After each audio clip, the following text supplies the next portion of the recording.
आज हम canonical ensemble की एंट्रोपी कैलकुलेट करेंगे। मैं रिमाइंड करती हूँ कि इसको हम गिब्स एंसेंबल भी कहते हैं। इस एंसेंबल में तमाम सिस्टम्स के वॉल्यूम सेम होता है और number of particles her system में सेम होंगे एंसेंबल के, और टेम्परेचर सेम होता है, लेकिन एनर्जी सेम नहीं होती है हर सिस्टम की। तो एनर्जी वेरी कर रही होती है। सिस्टम किसी हीट पाथ के साथ कांटेक्ट में होता है ताकि वो अपना टेम्परेचर जो है वो मेंटेन रख सके। अब उस एंसेंबल में हम एक सिस्टम ए लेते हैं, तो जब सिस्टम ए की हम एनर्जी की मेजरमेंट करेंगे अगेन एंड अगेन, तो क्या होगा कि एनर्जी सेम नहीं होगी, तो एनर्जी की डिफरेंट वैल्यूज आएंगी। हमें पता है कि अगर एनर्जी की मीन वैल्यू यू स्टार है, तो एनर्जी जो सी है वो अपनी मीन वैल्यू से सिग्मा 1 सिग्मा राइट या लेफ्ट पे पाई जा सकती है। ये सिग्मा उसकी स्टैंडर्ड डेविएशन है, तो एक स्टैंडर्ड डेविएशन वैल्यू कम भी हो सकती है, ज़्यादा भी हो सकती है। तो इस रेंज में जो है ना एनर्जी की वैल्यूज पाई जाएंगी। और आपको पता है कि एनर्जी की वैल्यू को हमने सॉरी एंट्रोपी को हमने एनर्जी की वैल्यू के लिहाज से जो सा था कैलकुलेट किया था, एक्सपेंड किया था टेलर एक्सपेंशन के जरिए, और उधर से हमारे पास जो स्टैंडर्ड डेविएशन थी वो माइनस के B divided by the second derivative of entropy आया था, जो कि हमने अगर ए सिस्टम ए की जो सी थी स्पेसिफिक हीट जो थी वो कम ली थी as compared to the remaining system, तो ये k B T square C A के इक्वल आ गई थी। अब हमारे टोटल सिस्टम की अगर हम देखें प्रोबेबिलिटी की वो स्टेट सॉरी अगर हमारा सिस्टम ए एनर्जी ई आई में है, तो इस केस में टोटल सिस्टम की जो प्रोबेबिलिटी होगी कि वो क्या होगी, वो होगी कि टोटल सिस्टम की नंबर ऑफ स्टेट्स सिस्टम जब सिस्टम ए एनर्जी स्टेट ई आई में है divided by the partition function, जो कि सम ओवर ऑल स्टेट्स होता है सिस्टम की। ये हमारी बोल्ट्जमैन प्रोबेबिलिटी डिस्ट्रीब्यूशन है। और यानी पाई आई पी आई जो है ना वो स्टेट्स आई आई में होने की प्रोबेबिलिटी एस आई आई हमारी सिस्टम ए की स्टेट की। हम ऐसा करते हैं कि अपने कैनोनिकल एंसेंबल की चीज़ों को डिस्कस कर लेते हैं। हम कह लेते हैं कि टोटल नंबर ऑफ सिस्टम जो हैं वो कैपिटल एम है, और तमाम सिस्टम्स जो हैं वो आइडेंटिकल हैं। वही उनका वॉल्यूम सेम है, नंबर ऑफ पार्टिकल सेम है, टेम्परेचर सेम है, लेकिन एनर्जी सेम नहीं। m-1 सिस्टम जो है वो mth सिस्टम का रेप्लिका है, उसकी कॉपी है। और m-1 सिस्टम जो है वो हमारे mth सिस्टम के लिए हीट बाथ के तौर पे एक्ट करेगा। तो यहाँ पे हम हीट बाथ कोई इंडिपेंडेंट चीज़ नहीं ले रहे, ये हमारा अपने एंसेंबल में एक सिस्टम हम कंसीडर करेंगे। फॉर एग्जांपल सिस्टम ए को कंसीडर करें, तो सिस्टम ए के अलावा बाकी जो कुछ भी बचेगा रिमेनिंग सिस्टम, वो हमारा हीट बाथ के तौर पे एक्ट करेगा। और ये सारे के सारे जो हमारे रेप्लिकाज हैं वो डिस्टिंग्विशेबल हैं। क्यों डिस्टिंग्विशेबल हैं? क्योंकि हम उनको उनकी पोजीशन से आइडेंटिफाई कर सकते हैं। इवन दो वो आइडेंटिकल है, लेकिन वो यूनिक पोजीशंस पे रखे हुए हैं, तो इसलिए हम उनको आइडेंटिफाई कर सकते हैं। तो ये बुक ने बताया कि आप यूँ समझ लें कि एक गोल्ड बार है या गोल्ड क्यूब है, तो वो उसको हमने यहाँ पे रखा है, और बाकी सारे उसी तरह के आइडेंटिकल गोल्ड क्यूब्स के साथ स्टैक कर दिए गए हैं। तो ये हमारा ये सिस्टम ए है, और बाकी जो है वो हमारा हीट पाथ है। ऑफ कोर्स हीट जो है ये सिस्टम ए अपने नेबर्स के साथ एक्सचेंज करता है, और वो नेबर्स अपने नेबर्स के साथ हीट एक्सचेंज करते हैं, और यूँ सारा सिस्टम जो है वो थर्मल इक्विलिब्रियम में आ जाता है। आपकी बुक ने इसकी ये पिक्चर बनाई है, मैं हमें ये आप देख लें, ये सिस्टम ए की और बाकी रेस्ट ऑफ द सिस्टम की, ये इन्होंने ज़्यादा बेहतर ग्रिड बनाई है।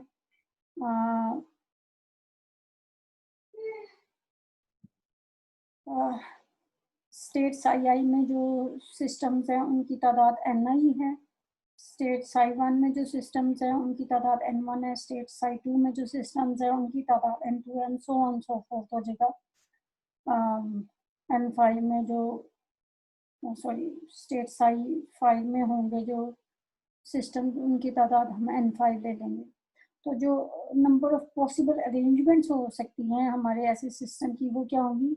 आपको पता है अगर सिस्टम डिस्टिंग्विशेबल होते, सारे के सारे डिफरेंट सिस्टम होते हैं, तो सिंपली m फैक्टोरियल होनी थी जो टोटल नंबर ऑफ सिस्टम्स है। लेकिन इनमें से कुछ क्योंकि आइडेंटिकल हैं तो इसलिए उन आइडेंटिकल नंबर के फैक्टोरियल से हम डिवाइड करते हैं। तो टोटल नंबर ऑफ स्टेट्स या पॉसिबल अरेंजमेंट जो है ना, वो हमारे पास m factorial divided by n1 factorial, n2 factorial, n3 factorial, so on so fourth, जितने भी आइडेंटिकल सिस्टम है ना उनके फैक्टोरियल हैं। एंट्रोपी आपको पता है वो ये नंबर ऑफ स्टेट्स का लॉग होती है मल्टीप्लाइड बाय के भी। जब लॉग लेंगे तो वही मल्टीप्लिकेशन वाली चीज़ें ऐड होके आ जाएंगी और डिवीजन वाली सब्ट्रैक्ट होके आ जाएंगी। तो ये फार्मूला ये इधर लिखती है कि लॉग m फैक्टोरियल और माइनस प्रोडक्ट ऑफ, ये डिनोमिनेटर था लेकिन वो प्रोडक्ट में लॉग को जब लेके गए तो वो समेशन लॉग हो गया। और साथ ही ये यहाँ पे मैंने स्टर्लिंग्स अप्रॉक्सीमेशन भी लगा दी है फर्स्ट पार्ट के लिए। Log m factorial m log m minus m हो जाता है। और जो दूसरी टर्म थी उसके ऊपर भी स्टर्लिंग्स अप्रॉक्सीमेशन लगा दी। लेकिन इसमें आप ये याद रखें कि तमाम हमारे जो स्मॉल एंड्स हैं उनको हम सम अप कर दें तो हमारे टोटल नंबर ऑफ सिस्टम्स आ जाने हैं। तो ये फैक्ट हमने यूज़ किया, तो इसलिए ये कैपिटल M जो है वो समेशन ni से कैंसल आउट हो जाता है क्योंकि m जो है वो समेशन ni की इक्वल है।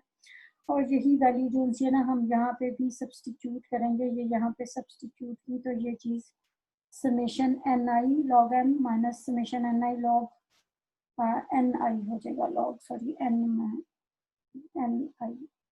हो जाएगा। और ये माइनस भी एक कॉमन ले लिया और फिर लॉग वाली टर्म्स जो है ना वो माइनस वाली रेशो में आ गई, तो ये log of ni divided by capital M है। तो समेशन ni दोनों में कॉमन था। तो ये जो चीज़ है इसमें हम कैपिटल M से खुद ही मल्टीप्लाई और डिवाइड कर देते हैं ताकि जो टर्म हमारे पास लॉग के अंदर है वही टर्म लॉग के बाहर भी आ रही है। लेकिन आपको पता है कि ये जो रेशो है number of states in an individual for number of possible system जो कि एक इंडिविजुअल स्टेट में पाए जाते हैं to the total number of system, ये तो हमारी प्रोबेबिलिटी होती है to be in state psi I. तो ये P I to be in psi I ये है, ठीक है। तो इसका मतलब है कि हमारे जो टोटल सिस्टम की एंट्रोपी है वो minus m times K B और समेशन ये probability and log of probability to be in state psi I है। और probability of a single system क्या होगी, वो probability of m systems divided by m होगी। तो ये हमने m जो सा था m से डिवाइड कर दिया, तो ये हमारे पास माइनस के B summation P I log P I है, ठीक है। अगर तमाम सिस्टम्स की प्रोबेबिलिटी इक्वल हो, जिसको कि हम 1/w भी कहते थे, तो 1/w एक कांस्टेंट फैक्टर हो जाएगा। और ये हम जो है ना वो ये वाली टर्म जो है वो हम समेशन से बाहर लेके आ सकते हैं। जब समेशन से बाहर सॉरी ये वाली टर्म ये लॉग w इनवर्स जो है वो हमारी समेशन से बाहर आ जाएगी टर्म, और बाकी हमारे पास समेशन के अंदर रह जाएगा 1/w जो कि m टाइम्स ऐड हो रहा है। और हमारे पास टोटल सिस्टम भी m है, तो 1/w को जब हम m टाइम्स ऐड करेंगे तो हमारे पास टोटल आंसर जो है वो 1 आना चाहिए। तो ये 1 की वैल्यू इसके लिए लगा देंगे क्योंकि टोटल प्रोबेबिलिटी जो है वो 1 है। तो हमारे पास एंट्रोपी जो बच जाती है S इक्वल टू के बी लॉग W। ये तो वही फार्मूला है जो कि बोल्ट्जमैन ने हासिल किया था प्रोबेबिलिटी ऑफ सिस्टम के। तो अब हम दोबारा पार्टीशन फंक्शन को देखेंगे। Partition function z actually it is a bridge to thermodynamics. Bridge के दूसरी तरफ पे आपको पता है वो हमारी क्वांटम मैकेनिक्स है। तो z is a bridge between quantum mechanics and thermodynamics. आपको पता है प्रोबेबिलिटी जो है वो हमारी e raise to power minus E I और के बी टी है, और नीचे उसके z है। z एक्चुअली इसी टर्म को अगर हम समेशन में लिखते हैं तो वो हमारा z होता है, और उसमें ये कंडीशन है कि सम ओवर ऑल प्रोबेबिलिटीज जो है वो 1 होता है। तो यूँ लगता है कि z एक कांस्टेंट है जो कि ऐड किया गया था ताकि टोटल प्रोबेबिलिटी को 1 बनाया जा सके, लेकिन z की इम्पोर्टेंस उससे कहीं ज़्यादा है। z एक्चुअली कनेक्शन है between micro states and macro state. Micro state आपको पता है क्वांटम मैकेनिक्स से हम मेजर करते हैं, और मैक्रो स्टेट थर्मोडायनेमिक्स से। तो आगे ये हम रिलेशन लेंगे कि ये कैसे कनेक्ट करती है क्वांटम मैकेनिक्स और थर्मोडायनेमिक्स से को। तो एंट्रोपी हमारी S is equal to minus के B summation P I log P I था, ये अभी हमने पीछे रिलेशन ऑब्टेन किया था, और उसमें प्रोबेबिलिटी पी आई जो है वो E raise to power minus E I over के B T divided by partition function है। इस टर्म में लॉग ले लिया दोनों साइड पे, तो लॉग ऑफ पी आई जो है वो log of E raise to power वाली टर्म का लॉग आ गया, और फिर लॉग ऑफ जी आ गया माइनस साइन के साथ। तो ये लॉग और एक्सपोनेंशियल कैंसिल आउट हो जाते हैं। लॉग ऑफ पी आई की ये वैल्यू मैंने यहाँ पे एस में सब्सटीट्यूट की, तो मेरे पास एस की वैल्यू आ जाएगी माइनस के बी समेशन पी आई, और फिर लॉग ऑफ पी आई की वैल्यू लगा दी है माइनस ई आई ओवर के B T minus log G. तो समेशन और पी आई दोनों टर्म्स के साथ मल्टीप्लाई हो जाएंगे। तो पहली टर्म समेशन पी आई ई आई है, के बी बाहर टर्म से कैंसिल हो गया और 1/t आ गया, और दूसरी टर्म जो सी है वो प्लस के बी लॉग जी होगी। और आपको पता है क्वांटम मैकेनिक्स में ये जो टर्म होती है probability multiplied by any variable, ये उस वेरिएबल की एवरेज वैल्यू होती है। इसको आप ई को ये एंगुलर ब्रैकेट्स में लिखते हैं या ई बार लिख दें।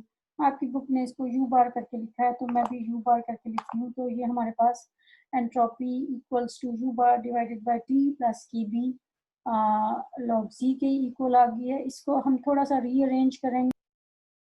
ये रीअरेंज किया तो मेरे पास T S is equal to U bar plus T K B log C आ गया, और इधर से ये वाली term T K B log G को दूसरी तरफ लेगी, तो ये U bar minus T S आ गया। तो लेकिन ये तो हमारी हेल्महोल्ट्ज एनर्जी है, हेल्महोल्ट्ज फ्री एनर्जी है, जो हमने थर्मोडायनेमिक्स वाले चैप्टर में पढ़ी थी। तो एक्चुअली यहाँ से ये आ गया कि F is equal to minus के बी लॉग जी, और ये हमारा रिलेशन है जो कि थर्मोडायनेमिक्स और क्वांटम मैकेनिक्स को लिंक कर रहा है। जी आपको पता है सम ओवर ऑल एनर्जी स्टेट्स है, तो ये एनर्जी की स्टेट्स हमें क्वांटम मैकेनिक्स से हासिल होती हैं, लेकिन एफ जो है वो हेल्महोल्ट्ज फ्री एनर्जी है, वो सिस्टम की थर्मोडायनामिकल प्रॉपर्टी से हम मेजर करते हैं। सो अगर हमें एनर्जी की आइगन वैल्यूज पता हो जो कि हम क्वांटम स्टेट से हासिल करते हैं, तो हम जी कैलकुलेट कर सकते हैं। जी कैलकुलेट कर लिया तो फिर हम एफ भी कैलकुलेट कर सकते हैं। तो एक्चुअली हमारा जी जो है वो connection between micro state and macro state है। तो एफ कैसे कैलकुलेट होता है? एफ को कैलकुलेट करने के लिए आपको हीट कैपेसिटी की मेजरमेंट करनी पड़ती है। आप सिस्टम में थोड़ी थोड़ी हीट ऐड करें, स्लोली ऐड हीट, और फिर उसका टेम्परेचर मेजर करते जाएं। तो D you by D T आप मेजर करेंगे तो ये आपको स्पेसिफिक हीट देगा। लेकिन आपको पता है D Q is equal to T D S भी होता है। हीट जो आप ऐड करें वो टेम्परेचर में temperature multiplied by increase in entropy होता है। तो यूँ हम एंट्रोपी भी हासिल कर सकते हैं, और फिर नेक्स्ट स्टेप में हम अपनी हेल्महोल्ट्ज फ्री एनर्जी हासिल। तो एफ को हम मैक्रोस्कोपिकली मेजर कर सकते हैं। एफ की वैल्यू जो कि थर्मोडायनेमिक्स से या मैक्रोस्कोपिक प्रॉपर्टीज की मेजरमेंट से हासिल होती है, उसको हम क्वांटम स्टेट से जो एनर्जी हासिल होती है माइनस के बी टी लॉग जी से, उसके साथ कंपेयर कर सकते हैं। तो यूँ ये हमारे पास एक टेस्ट आ गया, क्रॉस चेक आ गया, जो कि हमें क्वांटम स्टेट्स की प्रॉपर्टी और जो हमने मैक्रोस्कोपिक प्रॉपर्टीज मेजर की हैं उन दोनों का कंपैरिजन करने में हमारी हेल्प कर सकता है। और वो हमारी हम टेस्ट कर सकते हैं कि हमारी क्वांटम स्टेट्स या सिस्टम का जो हमने मॉडल डिफाइन किया है क्वांटम मैकेनिकल लेवल पे वो करेक्ट है कि नहीं। सिस्टम का अगर हमने टेम्परेचर मेजर करना हो, अगर वो थर्मल इक्विलिब्रियम में है, तो वो कैसे मेजर करेंगे? आपको पता है कैनोनिकल सिस्टम जो सा वो हीट बाथ के साथ इन टच होता है, और उसका टेम्परेचर टी होता है। तो उसकी प्रोबेबिलिटी जो है ना वो P I is equal to E raise to power minus E I over के B T log C k B T divided by partition function है। और पार्टीशन फंक्शन हमारा सम ओवरऑल एनर्जी स्टेट है। यही जो टर्म न्यूमरेटर में है ना उसी को समेशन के अंदर लिख देते हैं। अगर हमारे सिस्टम में हमारे अंसाम्बल में टोटल कैपिटल N एटम्स हैं और आपको जैसे हाइड्रोजन एटम था, तो हाइड्रोजन एटम एक एटम की भी N एनर्जी लेवल होते थे। इसी तरह हम कह रहे हैं कि हमारे पास M एटम्स हैं और हर एटम के पास मैनी एनर्जी लेवल्स हैं, एनर्जी आइगन वैल्यूज हैं। तो हम क्या देते हैं कि जीरोथ स्टेट की जो एनर्जी आइगन वैल्यू है वो E0 है। E0 को हम ग्राउंड स्टेट एनर्जी भी कहते हैं। तो probability to be in any state I to probability to be in ground state जो है ना वो सिंपल रेशो हो जाएगी। ये PI की जगह पे EI लगा दो और या फिर E0 की जगह पे हमने 0 लगा दी। सो जी वाली टर्म दोनों जगहों से कैंसिल आउट हो जाएगी, तो रेशियो ऑफ प्रोबेबिलिटीज जो सी है ना वो हमारे पास ये बच जाएगी e⁻⁻ei/kpt। तो ये स्पेशल केस है क्योंकि जो ग्राउंड स्टेट एनर्जी है वो 0 है, तो इसलिए ये टर्म 1 हो जाती है। अदरवाइज आपको पता है डिफरेंस ऑफ एनर्जी आ जाएगा एक्सपोनेंशियल में। अब इन दोनों साइड्स का हमने लॉग ले लिया, तो लेफ्ट साइड पे लॉग ऑफ रेशो आ जाएगा, राइट साइड पे लॉग और एक्सपोनेंशियल कैंसिल आउट हो जाएंगे। तो हमारे पास लॉग ऑफ PI/P0 जो है वो -EI/kBT आ जाता है।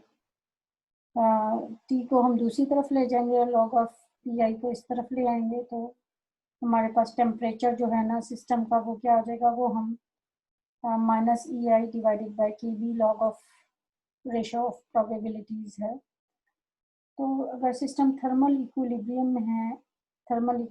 में है तो इसका मतलब है कि उसका T जो सा है वो तमाम स्टेट्स के लिए सेम होगा, और हर स्टेट के लिए अगर हमें एनर्जी पता है और प्रोबेबिलिटी पता है और ग्राउंड स्टेट की प्रोबेबिलिटी हमें पता है, तो ये हम टेम्परेचर जो सा है वो क्वांटम मैकेनिकल क्वांटिटीज को यूज करते हुए मेजर कर सकते हैं, यानी स्टेट psi और ग्राउंड स्टेट अगर हमें पता है तो हम T मेजर कर सकते हैं। आगे आपकी बुक में एक एग्जांपल दी हुई है, उसमें 4 नॉन डीजेनरेट स्टेट्स हैं और उनकी energy E0, E1, E2, E3 है। प्रोबेबिलिटी जो है हर एनर्जी लेवल की वो P0, P1, P2, P3 भी दी हुई है। तो क्वेश्चन है कि क्या ये सिस्टम थर्मल इक्विलिब्रियम में है? अगर थर्मल इक्विलिब्रियम में है तो सिस्टम का टेम्परेचर क्या है? तो टेम्परेचर का फार्मूला हमारे पास ये है, इसकी मदद से हम हर एनर्जी लेवल के लिए टेम्परेचर कैलकुलेट करेंगे। E0 के लिए ये क्वांटिटी अनडिफाइंड है, E1 के लिए P1/P0 जो सी है वो ये वैल्यू है और टेम्परेचर की वैल्यू 2168 केल्विन आती है, और E2 की 2173 केल्विन और E3 की जो सी है वो 2173 केल्विन आती है।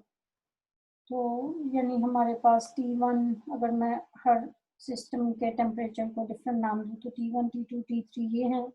एवरेज वैल्यू ऑफ T जो है वो 2171 निकलती है, उसमें जो वेरिएंस है वो डेल्टा T स्क्वायर वो 5.55 केल्विन निकलेगी, और जो डेल्टा T यानी स्टैंडर्ड डेविएशन है 2.36 के करीब आती है। तो हमारे पास T एवरेज 2171 प्लस माइनस 2.63 है। तो अगर आप देखें कि ये 2168, 2173 ये स्टैंडर्ड डेविएशन के पास यानी विदिन स्टैटिस्टिकल एरर जो उनसे हैं वो सिस्टम के साथ कंसिस्टेंट है, 2171 टेम्परेचर के साथ कंसिस्टेंट है। तो हमारा सिस्टम जो सा है वो थर्मल इक्विलिब्रियम में है और उसका टेम्परेचर 2171 कंसिडर होगा। फिर उसके बाद हम देखते हैं कि जी को यूज़ करते हुए हम बाकी थर्मोडायनामिकल क्वांटिटीज़ कैसे मेजर कर सकते हैं। हमें पता है हमारी हेल्महोल्ट्ज़ फ्री एनर्जी जो F होती है वो U-TS होती है। जैसे DEF जो है वो ये DU-TDS-SDT निकलेगा, लेकिन DU जो हमारे फर्स्ट लॉ ऑफ थर्मोडायनेमिक्स से आता है DU=TDS-PdV है। तो इधर से DU-TDS जो है वो -PdV के इक्वल आ गया, तो DF की वैल्यू जो है वो हमारी वो वेरिएशन इन वॉल्यूम और टेम्परेचर पे डिपेंड करता है। सो डी एफ की इस वैल्यू से हम देख सकते हैं कि प्रेशर जो सा वो D F by D V है जब हमने टेम्परेचर फिक्स्ड रखा हो, और एंट्रोपी जो सी है वो D F by D T है जब वॉल्यूम कांस्टेंट रखा है।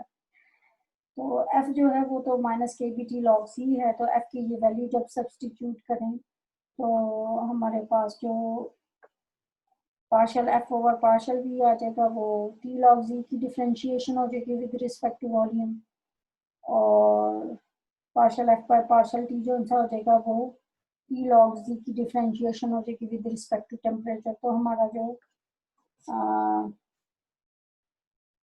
प्रेशर है जो कि थर्मोडायनेमिकल क्वांटिटी है, मैक्रोस्कोपिक सिस्टम की प्रॉपर्टी है, वो के B partial over partial V of T log G हो जाएगा at constant temperature, and S जो है वो के B partial over partial T of T log G हो जाएगा एट कांस्टेंट वॉल्यूम। सो अगर हमें सिस्टम की तमाम एनर्जी स्टेट्स पता हैं, यानी हम पार्टीशन फंक्शन फाइंड कर सकते हैं, तो हम प्रेशर और एंट्रोपी फाइंड कर सकते हैं। और फिर उसके अलावा एक और टर्म होती है आइसोथर्मल कंप्रेसिबिलिटी के, जो कि मेजर है कि how volume of a system changes when the pressure is changed. तो ये D V by D P है, तो हम के इन्वर्स लेते हैं जो कि ये अच्छा ये तो लिखा है कि इस D V by D P है एट कॉन्स्टेंट वॉल्यूम, तो के इन्वर्स जो सा होगा वो minus V times partial P over partial V हो जाएगा। तो पी की वैल्यू जो है वो हम ये इधर ऊपर से सब्सटीट्यूट अगर कर दें तो के इनवर्स जो है वो second derivative of F with respect to V हो जाएगा मल्टीप्लाइड बाय वॉल्यूम। और इसी तरह हमारी स्पेसिफिक हीट जो होती है, स्पेसिफिक हीट, सॉरी ये मैंने इधर लिखा नहीं था, के इनवर्स जो है वो सेकंड डेरिवेटिव ऑफ एफ है with respect to V, and C V जो है वो T multiplied by D Q था, सॉरी ये partial S over partial T था, तो partial S over partial T की वैल्यू लगा दे तो ये minus T multiplied by second derivative of F with respect to temperature है। तो ऐसी क्वांटिटीज जो कि प्रोपोर्शनल होती हैं सेकेंड डेरिवेटिव ऑफ एफ के, उनको हम रिस्पॉन्स फंक्शन कहते हैं। सो इसका मतलब है हमारा के इनवर्स और सी वी जो स्पेसिफिक हीट है वो रिस्पॉन्स फंक्शन है। और अब हमारी एवरेज एनर्जी जो सी है वो हम कैलकुलेट कर लेते हैं, वो भी इन टर्म्स ऑफ लॉग जी क्या आएगी। एस की वैल्यू जो हमने पहले लिखी थी के बी पार्शल और partial T of T log जी है, इसको डिफ्रेंशिएट किया तो ये दो टर्म आ गई लॉग जी वाली, और T times derivative of log G with respect to T आ गया। एफ हमारा के बी टी लॉग जी है, तो ये यहाँ पे एस की वैल्यू लगा दी और एफ की वैल्यू लगा दी, तो इसमें लॉग जी वाली टर्म कैंसिल आउट हो जाती है और ये टी स्क्वायर हो जाता है। तो हमारे पास यू बार जो है वो के B T square partial over partial T of log G आ जाता है। तो ये हमारे पास एवरेज एनर्जी की वैल्यू भी आ गई in terms of log G. तो अगर हमें जी पता है जो क्वांटम मैकेनिक्स से हासिल होता है, एनर्जी स्टेट से हम हासिल करेंगे, तो हम बहुत सारी थर्मोडायनामिकल क्वांटिटी मेजर कर सकते हैं। अब ये एक एंड पे समरी है जो कि हम आगे एग्जांपल्स में इम्प्लीमेंट करेंगे कि systematic way to the thermodynamical properties of system. हम क्या करेंगे, जो भी हमारा सिस्टम है उसके लिए एक मॉडल बनाएंगे। Model usually quantum mechanical nature का होगा, और उसकी मदद से हम जी कैलकुलेट करेंगे जो कि सम ओवर ऑल एनर्जी स्टेट्स होता है। वंस जी हासिल हो जाए तो हम हेल्महोल्ट्ज फ्री एनर्जी कैलकुलेट कर लेंगे इस फार्मूला से, और हेल्महोल्ट्ज फ्री एनर्जी आ जाए तो उसको डिफ्रेंशिएट करें, फर्स्ट ऑर्डर उसके डिफरेंशियल प्रेशर और एंट्रोपी देते हैं, सेकंड ऑर्डर डिफरेंशियल जो रिस्पांस फंक्शन है वो के इनवर्स और सी भी देते हैं। तो इसी तरह हम बाकी क्वांटिटीज भी फाइंड कर सकते हैं, जैसे हमारे पास ये यू बार भी था, ये भी इसका डेरिवेटिव है। तो वंस सारी क्वांटिटीज हासिल हो जाएंगी जो हमने अपने क्वांटम मैकेनिकल मॉडल से हासिल किए हैं, उनको हम एक्सपेरिमेंटल डाटा पे फिट करेंगे। एक्सपेरिमेंटल डाटा के साथ हम देखेंगे कि उसका मैच कितना है, कितनी डिफरेंसेस हैं। तो ये हमें चीज़ें बताएगा कि हमारा मॉडल कितना वैलिड है। और नेक्स्ट क्लास में हम फिर एग्जांपल्स को डिस्कस करेंगे। और ये वाले स्टेप्स अप्लाई करेंगे।